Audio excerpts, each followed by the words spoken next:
स्वागत करुच्ची आम चैनल आकाशवाणी को आसतु आम सह एक नुआ यात्रा आरंभ करबा। भल लगिले लाइक करंतु, सब्सक्राइब करने को जमार भूलंतु नहीं। आ मन को छुईले शेयर करंतु, कमेंट रे लिखंतु आपण केउठु देखुचंती। शिशु को काश सिरप मना।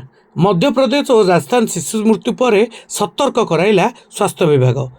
काश हेले सिरप खाइबार अभ्यास रही किंतु यह शिशुओं पर मारात्मक हो पारे।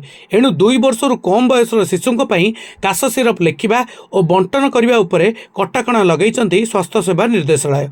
जदि क्लिनिकाली मूल्यांकन डाक्तर पाखरे यह एकमात्र विकल्प होता है ताहाको उपयुक्त परामर्श देवा लगी कहिसंती निर्देशालय। मध्य प्रदेश रे छिंदवाड़ा जिलार काश सिरप पी 11 जन शिशु को मृत्यु होगा प्रसंग में विचार करी यही चेतावनी जारी कराई।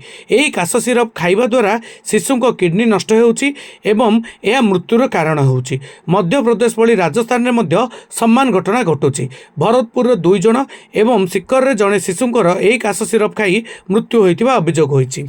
यही चेतावनी कहुई वर्षरु कम बयसर पिलांक मध्य कफ सिरप दबा साधारणतः सुपारिश करा जाए नहीं। सेहीपरि काश एवं थंडा औषध 2 वर्षरु कम बयसर पिलामानकु लेखिबा किंबा बंटन करा जिबा उचित नुहे। एगुड़िक साधारणतः 5 वर्षरु कम बयसर पिला एवं ताठारु अधिक बयसर पिलांक पई सुपारिश करा जाए नहीं। जदि केतेबेले डाक्टर एही परामर्श देउचंती ताहा उपरे कठोर व्यवहार कराजिवो एवं उपयुक्त डोज ठिकଣା पालन करने आवश्यक। सर्वनिम्न प्रभावशाली अवधि एवं एकाधिक औषध मिश्रण को एड़ाइबा सहित सतर्कतार सह क्लिनिकाल मूल्यांकन अन्वेषण करने उचित। यह व्यतीत केंद्र स्वास्थ्य एवं परिवार कल्याण मंत्रालय अधीन डाक्टर DGHS द्वारा प्रेस्क्रिप्शन पालन संपर्क में जनसाधारण को सचेतन करा जाई परिबो।